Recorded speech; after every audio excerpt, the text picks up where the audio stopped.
नमस्कार। देखिए, इसके पहले वाले वीडियो में हम लोग बैंकों के बारे में पढ़े थे और उसमें हम लोग आरबीआई के बारे में अच्छे से समझे थे।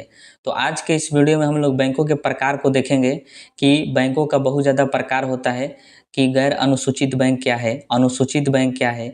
ये जो है 2 प्रकार का होता है, कमर्शियल बैंक और कोऑपरेटिव बैंक। कमर्शियल बैंक में हम लोग सार्वजनिक बैंक को देखेंगे, निजी बैंक, विदेशी बैंक, लघु वित्त बैंक, क्षेत्रीय ग्रामीण बैंक, पेमेंट बैंक, ये सब होते क्या हैं, इनको समझेंगे। फिर हम लोग देखेंगे केंद्रीय सहकारी बैंक, शहरी सहकारी बैंक, ग्रामीण सहकारी बैंक, क्योंकि इन सभी से जो है प्रश्न एग्जाम में पूछे जाते हैं। उसके बाद हम लोग विकासात्मक बैंकों के बारे में पढ़ेंगे, जिसमें नाबार्ड आता है, एक्जिम बैंक, आईडीबीआई बैंक आता है, एनएचबी बैंक आता है। इन सभी चीज़ों के बारे में समझेंगे।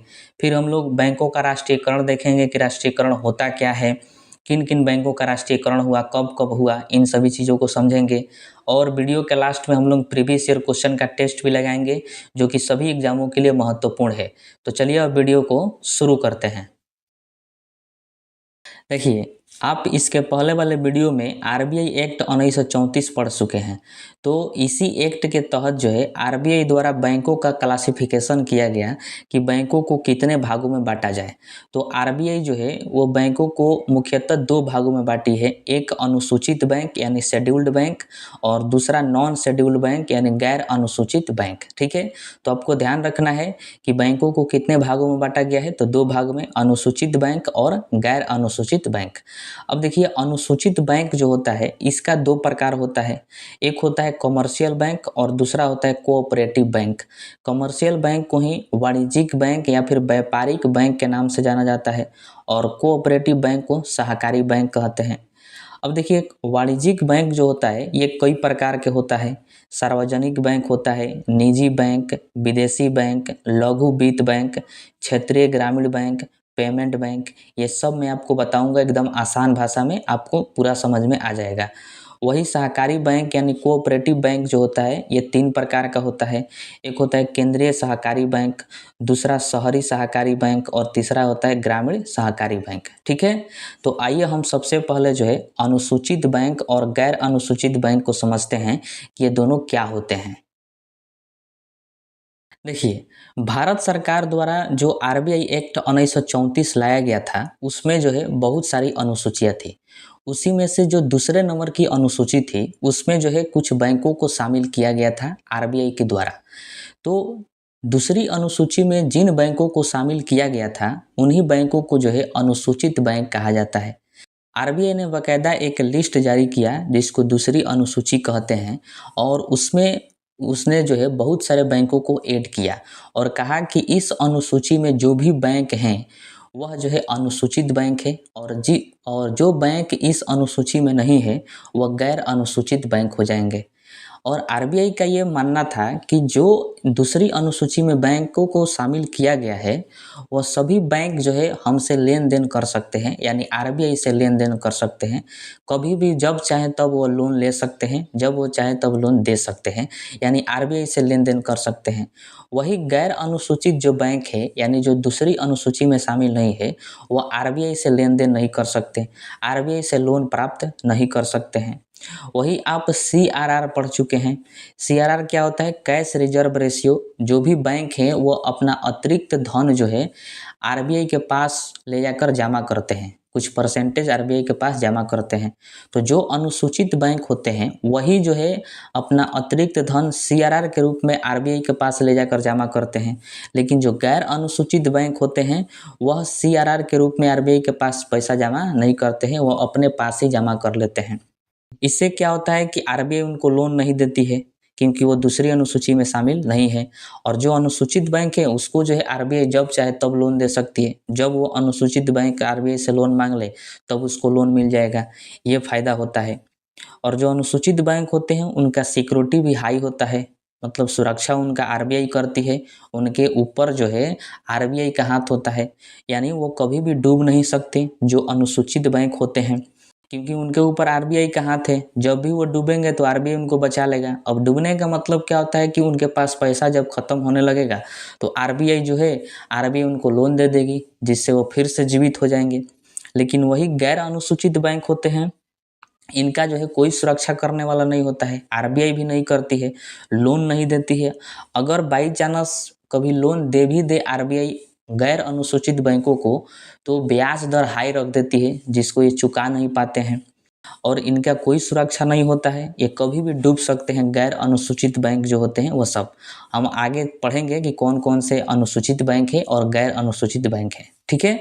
तो ये होता है कि जो दूसरी अनुसूची में शामिल होते हैं उन्हीं को जो है अनुसूचित बैंक कहा जाता है, और जो दूसरी अनुसूची में शामिल नहीं है आरबीआई एक्ट 1934 के तहत, तो उनको जो है गैर अनुसूचित बैंक कहा जाता है।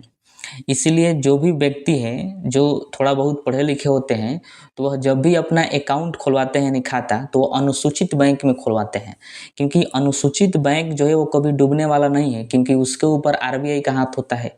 वही जो गैर अनुसूचित बैंक होते हैं यानी प्राइवेट वाला, तो उनमें लोग खाता खुलवाने से डरते हैं क्योंकि वो कभी भी डूब सकते हैं, क्योंकि उसका कोई भी माई बाप नहीं है, ठीक है।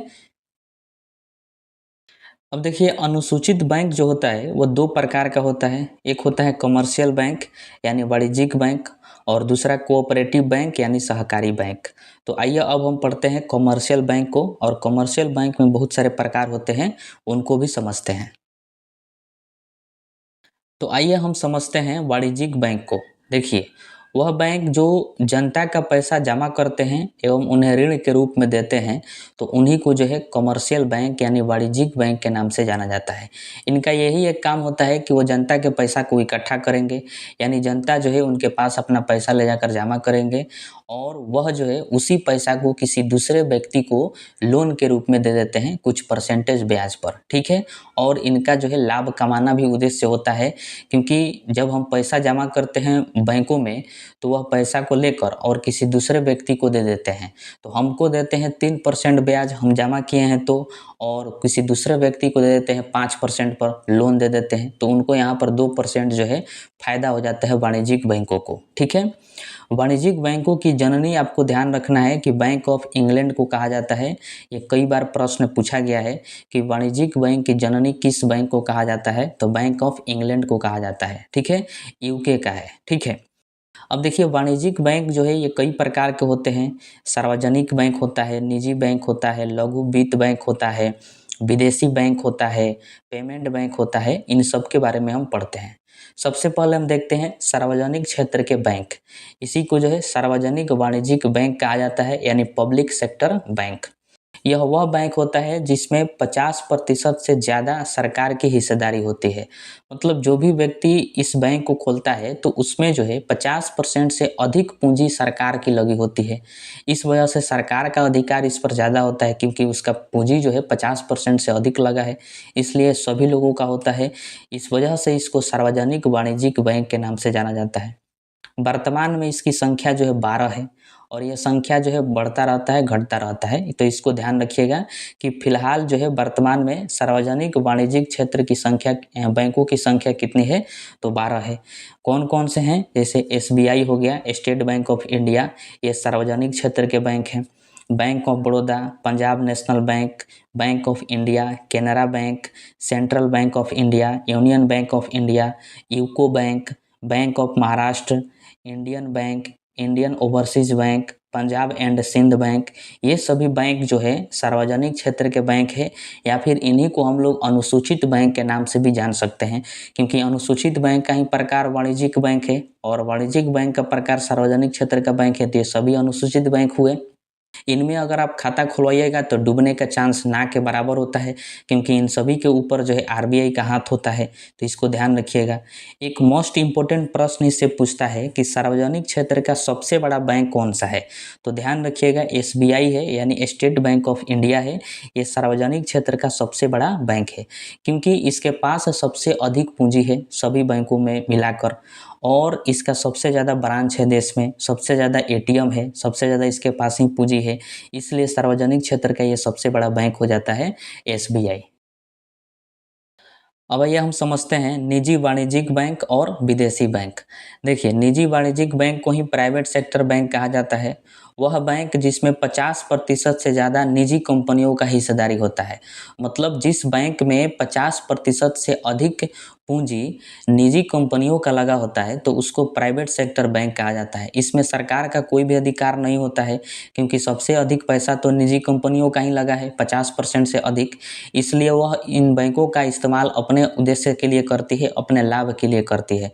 वर्तमान में इनकी संख्या जो है 21 है, तो इसको ध्यान रखिएगा। जैसे HDFC bank, ICICI bank, axis bank, IDBI bank, yes bank, Kotak Mahindra bank, बंधन बैंक, ये तमाम तरह की बैंकें जो हैं टोटल 21 हैं, ये प्राइवेट सेक्टर की बैंक है। ठीक है। एक इम्पोर्टेंट प्रश्न ध्यान रखिएगा कि निजी क्षेत्र का सबसे बड़ा बैंक जो है वह HDFC है। ठीक है, मोस्ट इम्पोर्टेंट प्रश्न है।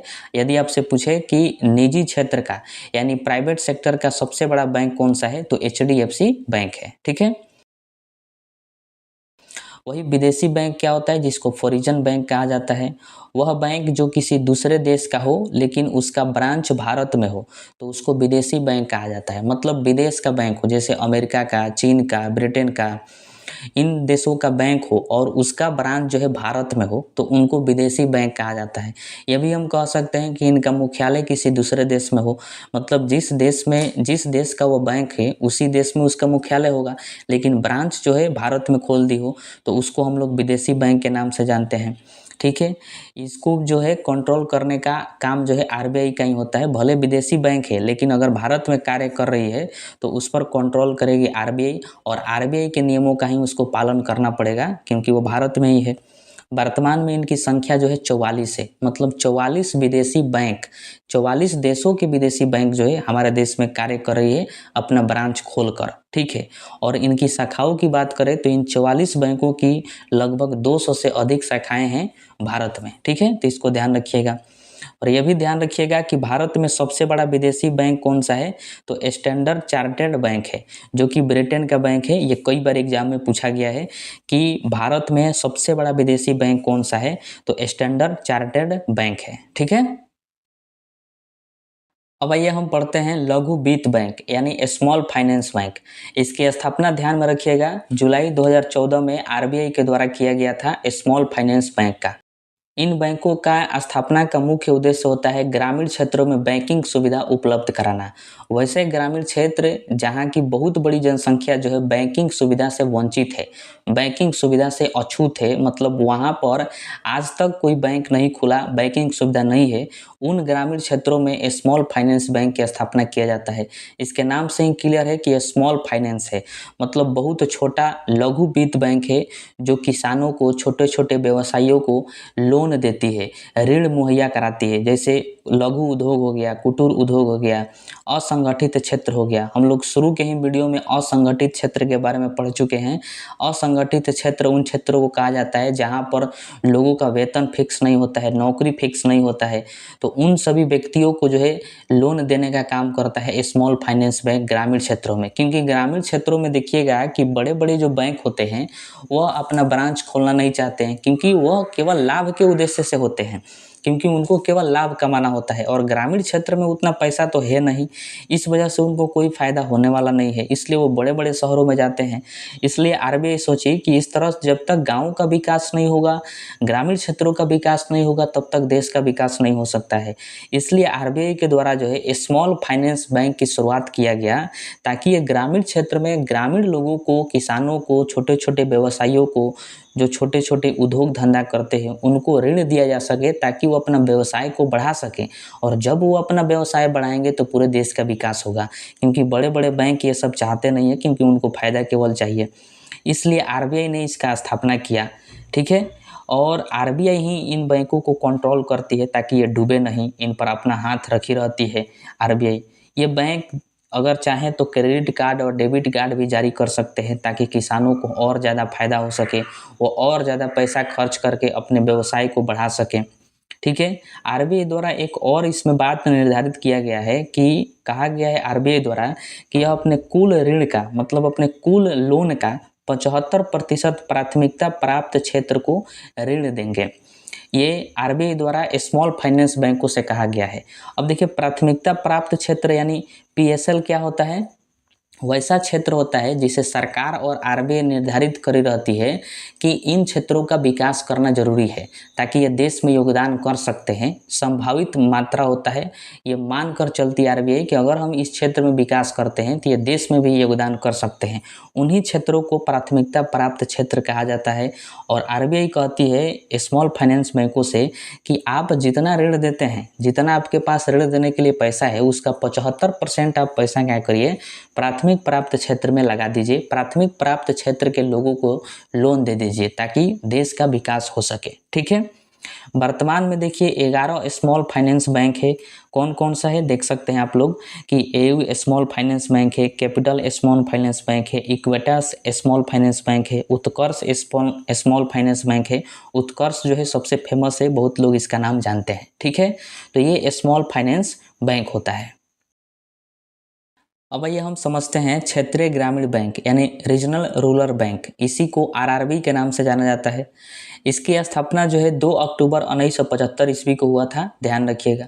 इसका भी वही उद्देश्य होता है कि उन गांव में बैंकों की स्थापना किया जाए जहां पर बैंकिंग सुविधा आज तक नहीं है, बैंकिंग सुविधा का अभाव है, तो वहां पर जो है क्षेत्रीय ग्रामीण बैंक की स्थापना किया जाता है।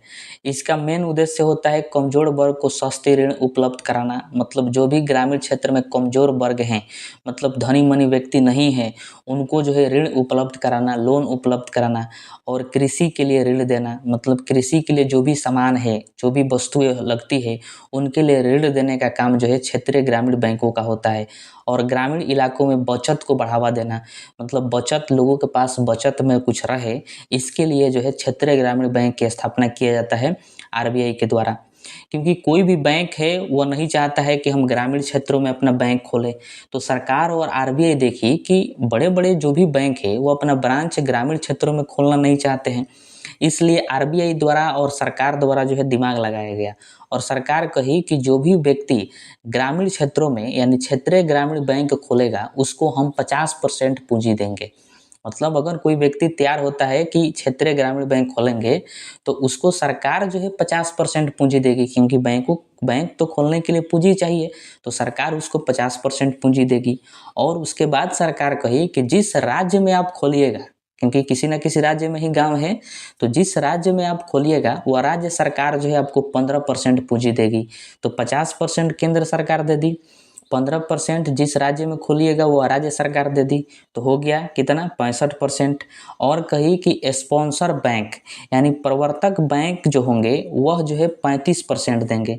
अब ये स्पॉन्सर बैंक क्या होते हैं कि मतलब ग्रामीण क्षेत्रीय ग्रामीण बैंकों को स्पॉन्स करते हैं अपने फ़ायदा के लिए, क्योंकि कहते हैं कि हम इसमें पैसा लगा देंगे 35% और कुछ फ़ायदा होगा तो हम ले लेंगे, तो उन्हीं को जो है स्पॉन्सर्स बैंक कहा जाता है।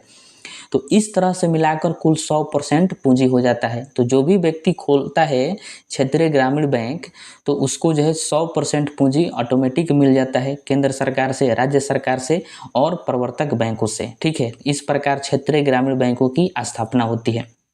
लेकिन अब देखिए केलकर समिति की सिफारिश के आधार पर 1987 में क्षेत्रीय ग्रामीण बैंक की स्थापना पर रोक लगा दिया गया। 1987 से जो है कह दिया गया कि अब जो है क्षेत्रीय ग्रामीण बैंक की स्थापना नहीं होगी, क्योंकि इनकी संख्या जो है बहुत ज़्यादा हो गई है, क्योंकि बहुत ज़्यादा लोग खोलने लगे, क्योंकि कोई भी इसमें पूंजी अपना तो लगाना नहीं था, 100% पूंजी मिल जा रहा था। इस वजह से वर्तमान में देखिएगा कि 43 जो है आरआरबी है यानी क्षेत्रीय ग्रामीण बैंक है। कौन कौन सा है, तो ग्रामीण बैंक ऑफ आर्यवर्त है, बिहार ग्रामीण बैंक है। देखिए बिहार में 2 ग्रामीण बैंक था, एक उत्तर बिहार ग्रामीण बैंक और एक दक्षिण बिहार ग्रामीण बैंक। हाल ही में दोनों को जो है मर्ज करके एक बना दिया गया, केवल बिहार ग्रामीण बैंक उसका नाम हो गया। असम ग्रामीण बैंक, उड़ीसा ग्रामीण बैंक, पंजाब ग्रामीण बैंक, मेघालय ग्रामीण बैंक। तो ये जो देखिएगा आपके भी गांव शहर में होगा, तो ये गांव के लेवल पर होते हैं जिनको ग्रामीण बैंक कहा जाता है। ठीक है, अब भैया हम सबसे लास्ट बैंक पढ़ते हैं पेमेंट बैंक, जिसको भुगतान बैंक के नाम से जाना जाता है। इसका मुख्य उद्देश्य होता है शहर एवं ग्रामीण क्षेत्रों में कम आय वालों को बैंकिंग सुविधा उपलब्ध कराना। जिनकी आय जो है कम होती है उनको बैंकिंग सुविधा देना, ये इसका कार्य होता है पेमेंट बैंक का। यह बैंक केवल डिजिटल रूप से होता है, कोई फिजिकल रूप से इसका कोई भी ब्रांच आप नहीं देख सकते। क्या आप कभी देखे हैं कहीं पर लिखा होगा पेमेंट बैंक वाला बैंक? नहीं होता है, क्योंकि यह डिजिटल रूप से ही होता है, फिजिकल रूप से कहीं पर भी इसका ब्रांच नहीं होता है। इसका जो है मेन उद्देश्य होता है कि ये केवल जनता के पैसा को जमा करता है, ऋण नहीं देता है, लोन किसी को भी ये नहीं देता है। पेमेंट बैंक, जो भी पेमेंट बैंक होगा वो जनता के पैसा को ले लेगा, इकट्ठा कर लेगा, जमा करता है, लेकिन लोन के रूप में कुछ नहीं देता है, और यह डिजिटली रूप से होता है, ध्यान रखिएगा इसको। यह लोन नहीं देता है तो फिर किसको देता है? तो देखिए, बड़े बड़े बैंकों को लोन देने का काम करता है, सरकारी प्रतिभूतियां खरीदता है और सरकार को लोन देता है, आरबीआई को लोन देता है, लेकिन जनता को लोन नहीं देता है। जो बड़े बड़े बैंक हो गए, जैसे एसबीआई हो गया, एचडीएफसी हो गया, इन सभी बैंकों को लोन देने का काम करता है पेमेंट बैंक, जनता को लोन नहीं देता है, तो ध्यान रखिएगा। तो यहीं से आपसे प्रश्न पूछेगा कि वह कौन सा बैंक है जो लोन नहीं देता है? तो पेमेंट बैंक है। यह केवल जनता के पैसा को जमा करता है, लोन नहीं देता है। यह डेबिट कार्ड जारी कर देता है, क्योंकि जो जनता अपना पैसा जमा की है तो वो पैसा तो कभी भी निकाल सकती है, इस वजह से वो डेबिट कार्ड जारी करता है, लेकिन क्रेडिट कार्ड जारी नहीं करता है, क्योंकि क्रेडिट कार्ड जारी करने का मतलब है लोन देना। क्रेडिट कार्ड जिसके पास होता है तो अगर उसके अकाउंट में पैसा है चाहे नहीं है, वो कोई भी सामान खरीद सकता है उस कार्ड से, तो वह लोन के रूप में ही हो गया। इसलिए क्रेडिट कार्ड को जारी नहीं करता है, केवल डेबिट कार्ड जारी करता है। ध्यान रखिएगा, सभी पॉइंट इंपॉर्टेंट है। वर्तमान में कुल 6 पेमेंट बैंक है पूरे भारत में। एयरटेल पेमेंट बैंक है, आईपीपी बैंक है, इंडियन पोस्ट पेमेंट बैंक जो कि पोस्ट ऑफिस में खुलवाया जाता है, वो भी पेमेंट बैंक है। उसका कहीं पर भी आप ब्रांच नहीं देखिएगा, वो आपके मोबाइल में सब सुविधा देगा। वो आपको डेबिट कार्ड भी देता है, वर्चुअल डेबिट कार्ड देता है, फिजिकल डेबिट कार्ड नहीं देता है। आपके मोबाइल में आ जाएगा वर्चुअल डेबिट कार्ड, आप उसको लॉगिन करके फ़ोन पे, गूगल पे, कहीं से भी आप पैसा ट्रांसफ़र कर सकते हैं। वही एक और पेमेंट बैंक है, फिनो पेमेंट बैंक, जिसका आप नाम जानते हैं। तो ये सब जो है पेमेंट बैंक होते हैं, ठीक है। अब आइए हम पढ़ते हैं सहकारी बैंक यानी कोऑपरेटिव बैंक। देखिए, इसके पहले आप जितना भी पढ़ चुके हैं बैंकों के बारे में, वो सभी के सभी जो है अनुसूचित बैंक है।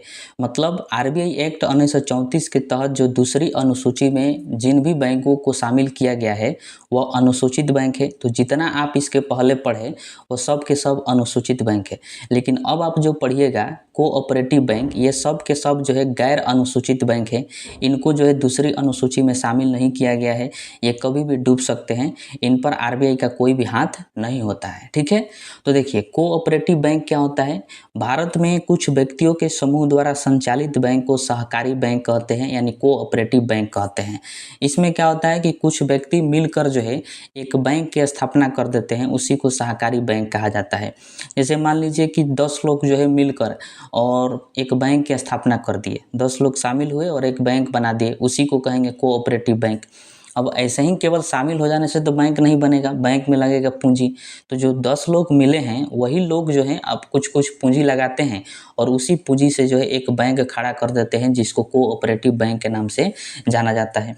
यह बैंक समूह में शामिल व्यक्तियों को ही ऋण देता है, किसी दूसरे को ऋण नहीं देता है। जैसे 10 लोग मिलकर एक बैंक की स्थापना कर दिए, तो 10 लोग जो है मान लीजिए 5-5 लाख रुपया मिलाएं, तो 10 पचे 50 यानी 50 लाख रुपया हो गया और एक बैंक बना दिए, तो वो बैंक जो है 50 लाख का बैंक हो गया।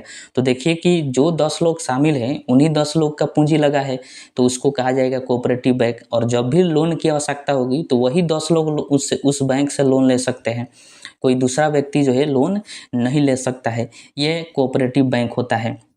यह बैंक ग्रामीण क्षेत्र में कृषि, पशुपालन, मत्स्य पालन आदि के लिए जो है ऋण उपलब्ध कराता है। कृषि से संबंधित कोई हो, पशुपालन करना हो या फिर मछली पालन करना हो, तो इसके लिए ऋण मिल जाता है। उन्हीं को मिलेगा जो उसमें शामिल हैं, वो भी कम ब्याज दर पर मिलता है। अगर आप अदर बैंकों में जाएंगे जो कि अनुसूचित बैंक है, उसमें जाइएगा अगर आप लोन लेने के लिए, तो आपको जो है अधिक ब्याज दर देना पड़ेगा।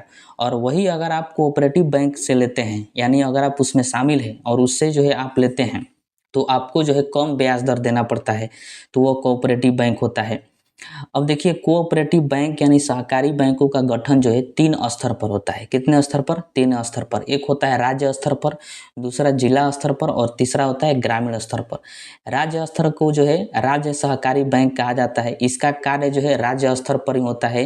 राज्य के कुछ लोग जो है मिलकर बैंकों की स्थापना करते हैं, तो उसको जो है राज्य सहकारी बैंक के नाम से जाना जाता है। इसका कार्य राज्यों में ही होता है।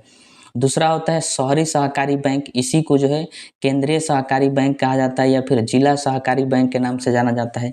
जिले में कुछ व्यक्तियों द्वारा मिलकर जब बैंक की स्थापना किया जाता है तो उसको जो है केंद्रीय सहकारी बैंक या फिर जिला सहकारी बैंक या फिर शहरी सहकारी बैंक के नाम से जाना जाता है। अब देखिए इनका काम जो होता है जिला लेवल पर होता है, जनपद लेवल पर होता है इनका काम, तो जिसको ध्यान रखिएगा। वही जो ग्रामीण सहकारी बैंक है या फिर इसी को जो है प्राथमिक ऋण सहकारी समिति के नाम से जाना जाता है। जब ग्रामीण क्षेत्र के लोग जो है मिलकर बैंक की स्थापना करते हैं तो उसको ग्रामीण सहकारी बैंक के नाम से जाना जाता है। ये क्या करते हैं, अल्पकालिक वित्त प्रदान करते हैं, मतलब अल्पकालिक लोन देते हैं ग्रामीण सहकारी बैंक। इसी के अंदर जो है पैक्स आता है। पैक्स का आप नाम सुने होंगे, पैक्स का चुनाव भी होता है। तो पैक्स आता है जो किसानों को अनाज बेचता है, किसान के अनाज को लेकर वो क्या करता है, बेचता है और उन्हें समय समय पर बीज कीटनाशक दवाइयाँ उपलब्ध कराता है पैक्स। तो ये होता है ग्रामीण सहकारी बैंक। ठीक है। अब देखिए इन सभी बैंकों के अलावा भी भारत में बहुत सारे बैंक हैं जो कि विकास का कार्य करते हैं, अलग अलग क्षेत्रों में लोन देते हैं ताकि वो अलग अलग क्षेत्रों में विकास किया जा सके। उन्हीं को जो है विकास बैंक के नाम से जाना जाता है, यानी डेवलपमेंट बैंक। ठीक है। तो भारत में जो है विकास बैंक भी हैं, आइए उनके बारे में पढ़ते हैं। देखिए अर्थव्यवस्था में समुचित विकास के उद्देश्य से विकास बैंक खोले जाते हैं, मतलब पूर्ण रूप से विकास हो देश का, इसके लिए जो है विकास बैंक की स्थापना किया जाता है। इन बैंकों का मुख्य उद्देश्य कृषि क्षेत्र, उद्योग क्षेत्र और आवासीय क्षेत्र में दीर्घकालीन ऋण उपलब्ध कराना होता है। मतलब विकास बैंक जो होते हैं इनका सभी बैंकों का अलग अलग क्षेत्र में ऋण उपलब्ध कराने के लिए स्थापना किया जाता है। कोई कृषि क्षेत्र में लोन देता है, कोई उद्योग क्षेत्र में लोन देता है, कोई आवासीय क्षेत्र में मतलब घर द्वार बनाने में लोन देने का काम करता है, वो भी दीर्घकालीन लोन, लॉन्ग टर्म के लिए लोन देने का काम करता है, उसी को विकास बैंक कहा जाता है। आरबीआई के अंतर्गत देश में 6 विकास बैंक है जो कि आरबीआई द्वारा स्थापित किया गया है। नाबार्ड है, एक्जिम है, एनएचबी है, सिडबी है, मुद्रा है, आईडीबीआई है। इन 6 से प्रश्न पूछा जाता है, बहुत ज़्यादा इम्पोर्टेंट है। इन सब का काम जो है अलग अलग होता है, ये सब अलग अलग क्षेत्रों में लोन देने का काम करते हैं ताकि पूरे देश का विकास हो सके। तो आइए अब इन 6 के बारे में हम लोग एक एक करके पढ़ते हैं। देखिए पहला है नाबार्ड। नाबार्ड का पूरा नाम है national bank for agriculture and rural development, ये पूरा नाम है, शॉर्ट में इसको नाबार्ड कहा जाता है। इसकी स्थापना ध्यान में रखिएगा, पूछा जाता है कि नाबार्ड की स्थापना कब हुआ था, तो 12 जुलाई 1982 ईस्वी में हुआ था और शिव रमन समिति के सिफारिश पर किया गया था नाबार्ड की स्थापना। ठीक है। इसका मुख्यालय कहाँ है, हेडक्वार्टर तो मुंबई में है। इसका मुख्य कार्य होता है कृषि एवं ग्रामीण क्षेत्रों में ऋण उपलब्ध कराना, मतलब कृषि से संबंधित अगर आपको लोन लेना है तो आप नाबार्ड बैंक में जा सकते हैं, वहाँ पर आपको जो है कृषि संबंधित जो भी लोन चाहिए वो आपको मिल सकता है। ठीक है। नाबार्ड जो है ये किसान क्रेडिट कार्ड भी जारी करता है। किसान क्रेडिट कार्ड के माध्यम से, क्रेडिट कार्ड क्या होता है कि अगर आपके अकाउंट में पैसा नहीं है तब भी आप खरीद बिक्री कर सकते हैं। तो कृषि से संबंधित किसान क्रेडिट कार्ड होता है, इसके माध्यम से आप कोई भी लोन ले सकते हैं, कोई भी वस्तु खरीद सकते हैं कृषि से संबंधित। तो ये जारी करने का काम जो है नाबार्ड करता है। ठीक है। उसके बाद होता है एक एक्जिम बैंक, इसका नाम है एक्सपोर्ट इंपोर्ट बैंक। देखिए नाम से ही क्लियर है कि अगर आपको आयात निर्यात करना है और उसके लिए पैसा चाहिए तो आप जो है एक्जिम बैंक में जा सकते हैं। वहाँ पर आप अपना सर्टिफिकेट दिखाइएगा, लाइसेंस दिखाइएगा कि आप जो है आयात निर्यात करते हैं एक देश से दूसरे देश में या फिर एक राज्य से दूसरे राज्य में। क्योंकि देश के विकास करने में आयात निर्यात का बहुत बड़ा योगदान है, क्योंकि एक राज्य में वस्तु को उत्पादन करके किसी दूसरे राज्य में नहीं भेजिएगा तो फिर उसको उत्पादन करने से कोई फायदा है नहीं। इसलिए आयात निर्यात बहुत बड़ा योगदान रखता है देश के विकास में, अर्थव्यवस्था के विकास में। तो उसके लिए अगर आपको पैसा चाहिए तो आप एक्जिम बैंक में जा सकते हैं। इसकी स्थापना जो है 1 जनवरी 1982 ईस्वी को हुआ था और इसका मुख्यालय जो है मुंबई में है, ध्यान रखिएगा। ठीक है। उसके बाद है एनएचबी, इसका नाम है national housing bank. National housing bank, इसकी स्थापना जो है 9 जुलाई 1988 ईस्वी को हुआ था और इसका मुख्यालय जो है नई दिल्ली में है। एनएचबी का मुख्य कार्य है घर निर्माण के लिए ऋण उपलब्ध कराना। अगर आप चाहते हैं कि आपका घर नहीं है और आप अपना घर बनवाना चाहते हैं और उसके लिए आपके पास पूंजी नहीं है, पैसा नहीं है, तो आप एनएचबी जा सकते हैं, एनएचबी बैंक में। वहाँ पर आपको जो है घर बनवाने के लिए पैसा मिल सकता है, लोन मिल सकता है कुछ परसेंटेज ब्याज पर, ताकि आप अपना घर निर्माण कर सकें। ठीक है। उसके बाद आता है सिडबी बैंक। इसका पूरा नाम है small industrial development bank of India, जिसको शॉर्ट फॉर्म में सिडबी के नाम से जाना जाता है। वेरी वेरी इंपॉर्टेंट है। इसकी स्थापना जो है 2 अप्रैल 1990 ईस्वी को हुआ था। और इसका मुख्यालय कहाँ है? तो लखनऊ में है, ध्यान रखिएगा, उत्तर प्रदेश में है। इसका मुख्य कार्य है लघु उद्योगों के विकास के लिए ऋण उपलब्ध कराना। लघु उद्योग जितना भी हो जाता है, छोटा छोटा बिजनेस, उसके लिए अगर आप उसकी शुरुआत करना चाहते हैं और आपके पास पूंजी नहीं है, तो आप सिडबी से जो है लोन ले सकते हैं। आपको कम ब्याज दर पर लोन मिल जाएगा, ताकि आप लघु उद्योग को बढ़ा सकें, लघु उद्योग जो है खोल सकें और अपना व्यवसाय कर सके, देश की अर्थव्यवस्था को बूस्ट कर सके। इसमें जो है खाता नहीं खुलता है, ध्यान रखिएगा, सिडबी में। और इसकी स्थापना 2 अप्रैल 1990 को हुआ था। ठीक है। अगला बैंक है मुद्रा बैंक। इसका पूरा नाम है micro units development and refinance agency bank, ये इसका पूरा नाम है। इसकी स्थापना ध्यान में रखिएगा 2015 में हुआ था मुद्रा बैंक की स्थापना। इसका मुख्य कार्य होता है छोटे उद्यमियों को ऋण प्रदान कर उन्हें स्वयं का व्यवसाय करने के लिए प्रोत्साहित करना। मतलब देखिए, जो छोटे उद्यमी होते हैं उनके पास पूंजी नहीं होता है, तो मुद्रा बैंक से जो है उनको लोन मिल जाता है, यानी उनको प्रोत्साहन मिल जाता है, जिससे वो जो है स्वयं का व्यवसाय खोल सकते हैं। क्योंकि छोटे छोटे विकास से ही पूरे देश का विकास हो सकता है। ऐसा नहीं है कोई अवतार ले ले और तुरंत अर्थव्यवस्था का विकास कर दे किसी देश का तुरंत विकास हो जाए, ऐसा नहीं हो सकता है। छोटे छोटे लेवल पर, ग्रामीण क्षेत्रों पर जब ध्यान दिया जाता है, तो उससे जो है विकास होते होते पूरे देश का विकास होता है। क्योंकि जब तक आप गाँवों को शामिल नहीं कर सकते, गाँवों को लेकर नहीं चल सकते हैं, तब तक पूरे देश का विकास नहीं हो सकता है। इसीलिए जो है ये आरबीआई का सब रचा हुआ षड्यंत्र है। आरबीआई के द्वारा ही इन सभी बैंकों की स्थापना किया जाता है, ताकि ये जो है लोगों को ऋण बांटें। ऋण बांटने से छोटे छोटे व्यवसाय खुलेंगे, छोटे छोटे विकास होंगे, उससे जो है पूरे देश का विकास हो सकता है। ठीक है। अगला है आईडीबीआई। इसका पूरा नाम होता है industrial development bank of India. इससे जो है ऐसा ही प्रश्न पूछ लिया जाता है पूरे नाम से कि इसका फुल फॉर्म क्या होगा, पूरा नाम इसका बताइए। आईडीबीआई की स्थापना जो है 1964 में हुआ था, इसको ध्यान रखना है। आईडीबीआई का वर्तमान में मुख्यालय मुंबई में है। आईडीबीआई का मुख्य कार्य होता है औद्योगिक विकास के लिए ऋण देना। देखिए, जितना भी हम आपको ये 6 बैंक पढ़ा दिए, इन 6 बैंक का जो भी कार्य है उनसे प्रश्न पूछा जाता है एग्जाम में। पूछ देगा आपसे कि बताइए मुद्रा बैंक का क्या कार्य है, मुद्रा बैंक किन क्षेत्रों में लोन देने का काम करता है, या फिर नाबार्ड जो है वो किन क्षेत्रों में लोन देता है, या फिर एग्जिम किन क्षेत्रों में लोन देता है। ऐसे प्रश्न जो एग्जाम में पूछा जाता है, तो इसको ध्यान रखिएगा। आईडीबीआई जो है औद्योगिक विकास के लिए ऋण देता है, मतलब उद्योगों के विकास करने के लिए। अब आईडीबीआई हर क्षेत्र में कार्य कर रहा है। आईडीबीआई आज के डेट में बहुत बड़ा बैंक हो चुका है। ठीक है, तो इन 6 को ध्यान में रखिएगा। अब आइए हम सबसे इम्पोर्टेंट टॉपिक को पढ़ते हैं, बैंकों का राष्ट्रीयकरण, नेशनलाइजेशन ऑफ बैंक। देखिए, जब सरकार जो है किसी भी बैंक को अपने कब्जे में ले लेती है, तो उसको बैंकों का राष्ट्रीयकरण कहा जाता है। अब सरकार अपने कब्जे में क्यों लेती है? क्योंकि देखती है कि वह बैंक जो है डूब जाएगा, क्योंकि उसके पास पूंजी नहीं है, पैसा नहीं है, सही से कार्य नहीं कर रहा है।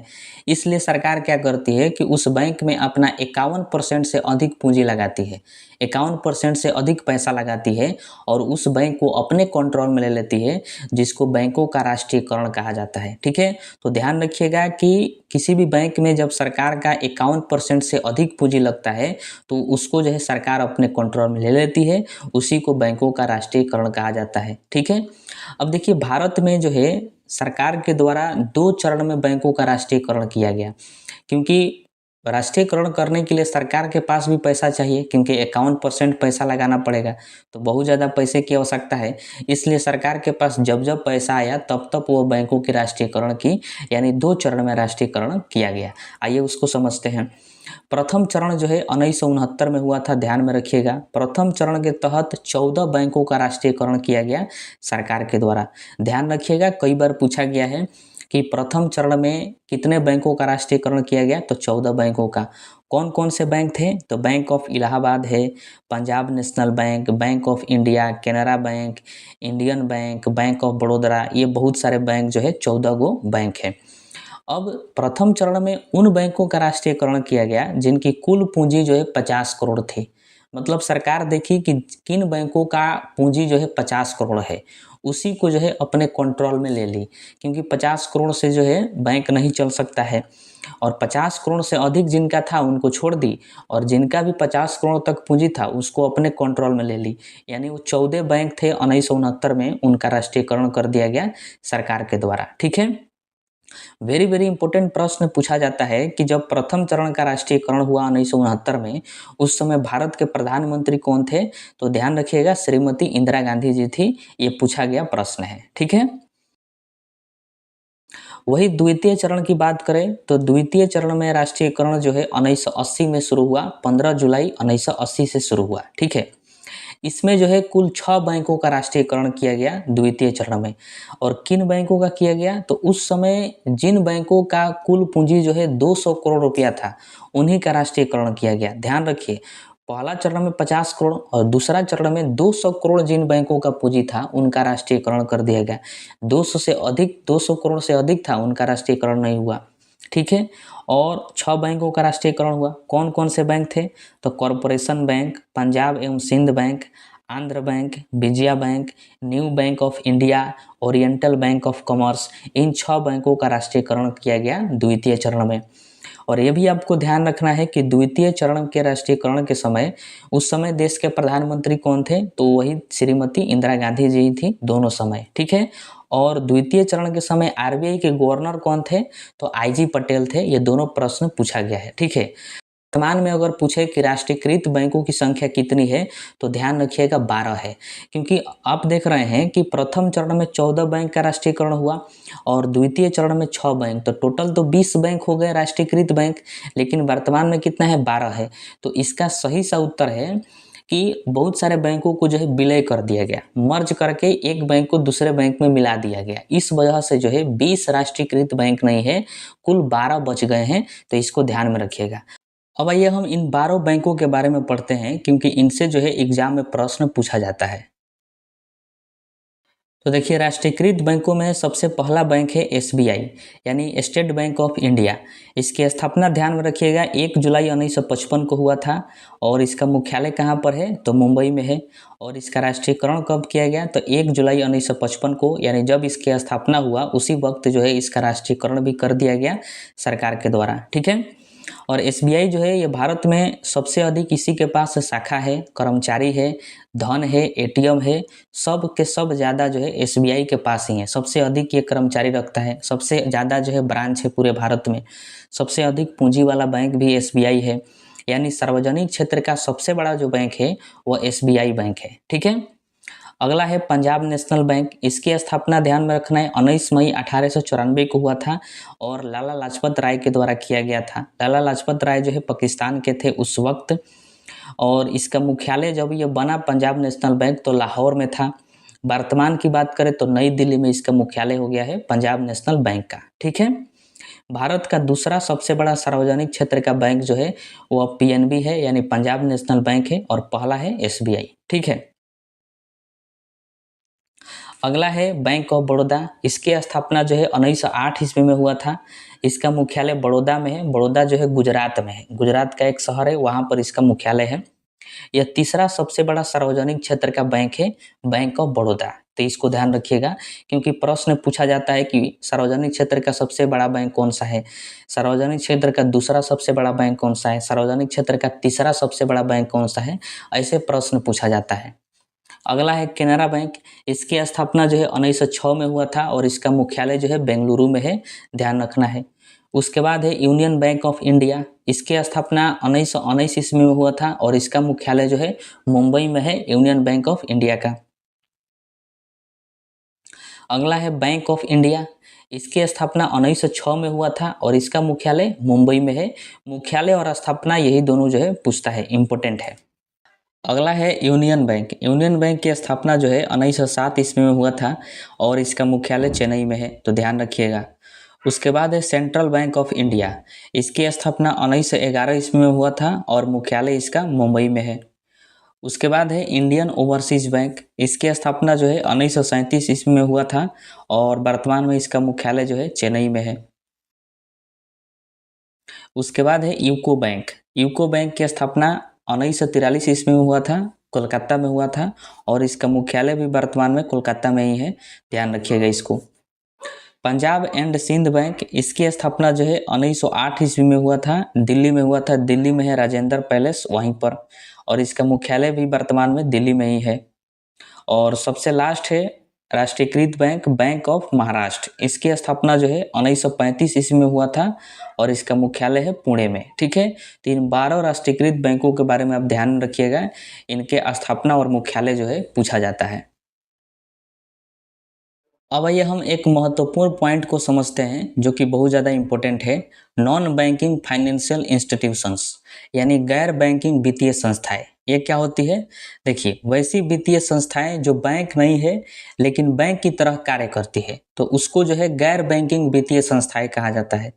आरबीआई द्वारा इसे 3 भागों में बांटा गया है। कितने भागों में? तो 3 भागों में आरबीआई ने इसको बांट दिया है। पहला होता है अखिल भारतीय वित्तीय संस्थाएं।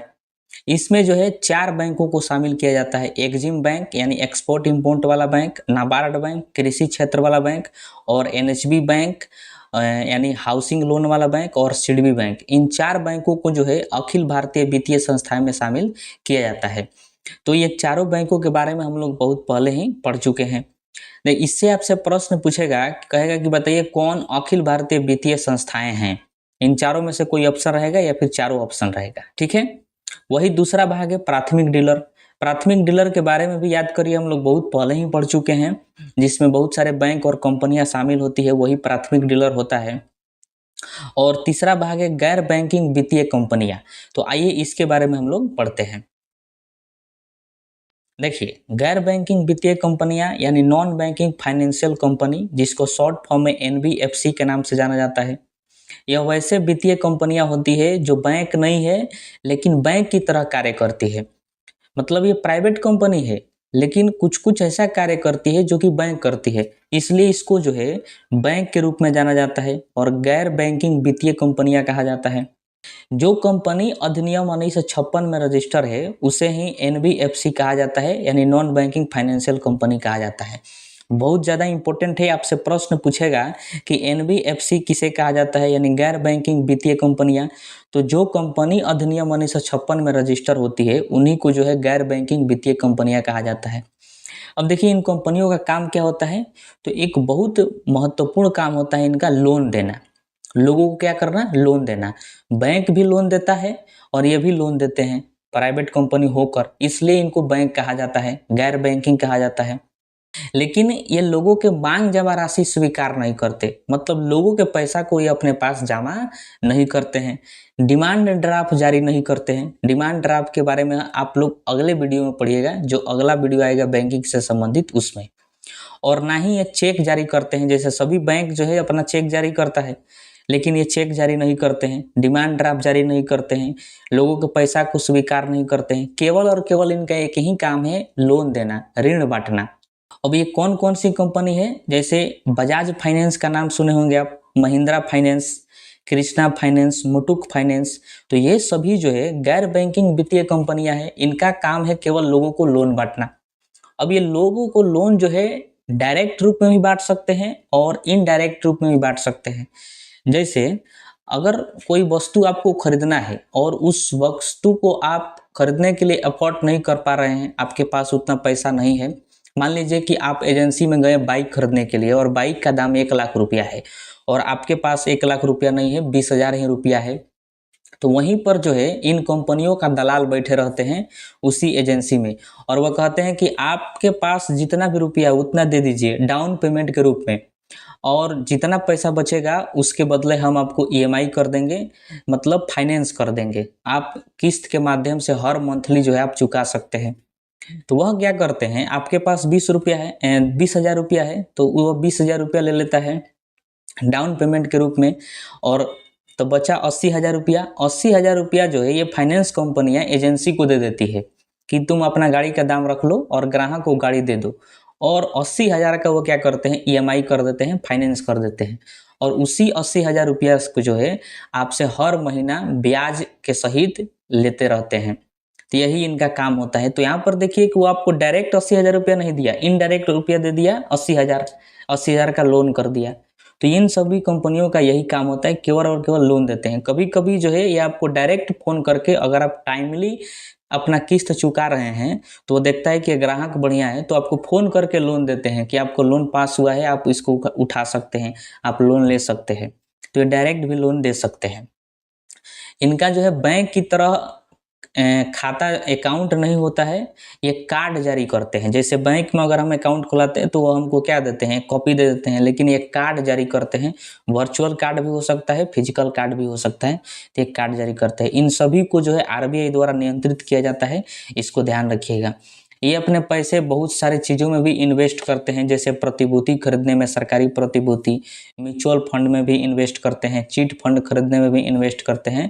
तो हर जगह ये अपना पैसा इन्वेस्ट करते रहते हैं। ठीक है, तो इतने सारे बातों से आपसे प्रश्न पूछा जाएगा, इसको ध्यान में रखिएगा।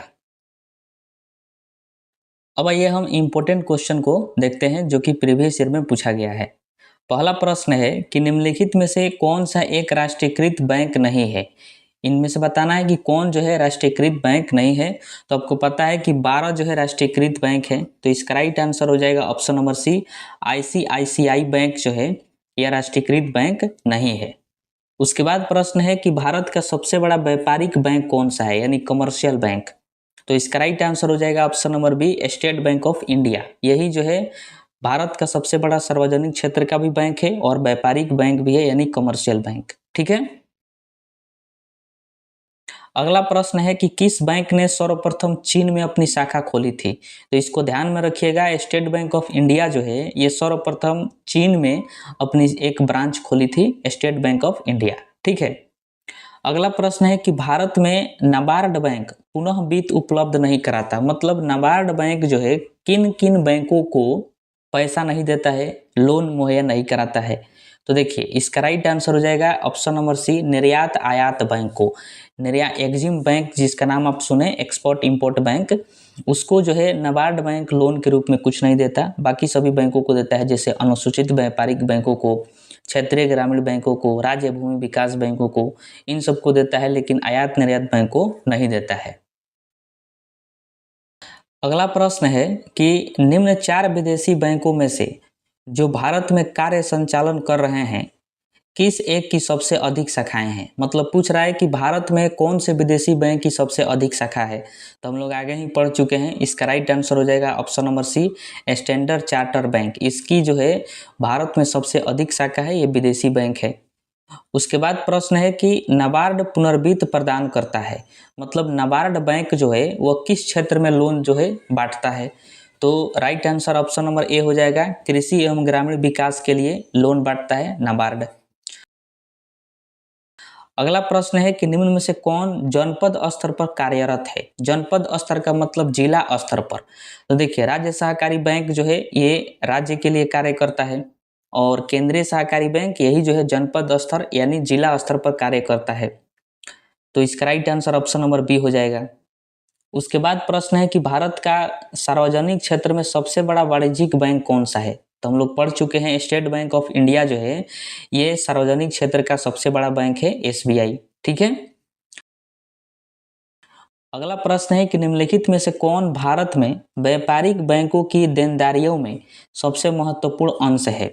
मतलब पूछ रहा है कि जो भी कमर्शियल बैंक हैं उनके देनदारियों में सबसे महत्वपूर्ण अंश कौन सा है। मतलब सबसे ज़्यादा देनदारियों में किस देनदारियों में बैंकों को फायदा होता है। तो इसका राइट आंसर ध्यान में रखिएगा, सावधि जमाएं। मतलब जो फिक्स डिपॉजिट लोग कराते हैं 4 साल 5 साल के लिए, एक बार में ही पैसा जमा कर देते हैं, उससे बैंकों को सबसे अधिक फायदा होता है। क्योंकि कोई व्यक्ति 5 साल के लिए अगर पैसा छोड़ दिया तो 5 साल तक उस पैसा से बहुत सारे पैसा कमा सकते हैं बैंक। तो सावधि जमा से उनको बहुत ज़्यादा फायदा होता है। तो इसका right answer option number B हो जाएगा। उसके बाद प्रश्न है कि भारत सरकार ने 14 बड़े व्यापारिक बैंकों का राष्ट्रीयकरण सर्वप्रथम किया। मतलब पहले चरण में कब किया था। तो इसका राइट आंसर 1969 हो जाएगा, ऑप्शन नंबर सी। ठीक है, अगला प्रश्न है कि निम्न में से कौन एक शीर्ष संस्था नहीं है, मतलब पूरे देश लेवल की संस्था नहीं है। तो देखिए, भारतीय स्टेट बैंक जो है ये पूरे देश लेवल पर कार्य करता है, नाबार्ड बैंक भी पूरे देश लेवल पर कार्य करता है और सिडबी भी करता है, लेकिन राज्य सहकारी बैंक जो है केवल राज्य स्तर पर ही कार्य करता है। तो इसका right answer option number D हो जाएगा। उसके बाद प्रश्न है कि निम्नलिखित में से कौन सी संस्था दीर्घकालीन औद्योगिक वित्तीयन में संलग्न है, मतलब दीर्घकालीन लोन देने का काम करता है, कौन सी संस्था है। तो देखिए, इसका right answer option number D हो जाएगा, उपरोक्त सभी। यानी आईसीआईसीआई बैंक जो है ये दीर्घकालीन लोन देता है, आईडीबीआई बैंक भी दीर्घकालीन लोन देता है और आईएफसीआई बैंक भी दीर्घकालीन लोन देता है। तो इसका right answer option number D हो जाएगा। उसके बाद प्रश्न है कि भारत में वाणिज्यिक बैंकों का सार्वजनिकरण हुआ, मतलब राष्ट्रीयकरण कब हुआ। तो इसका right answer option number C, 1969 में राष्ट्रीयकरण का मतलब सरकार अपने अंडर में ले लेती है। अगला प्रश्न है कि निम्नांकित में कौन एक निजी बैंक है। तो देखिए, पंजाब बैंक जो है ये निजी बैंक है, ठीक है। पंजाब नेशनल बैंक अलग होता है, पंजाब बैंक जो है वो निजी बैंक है। तो right answer option number C हो जाएगा।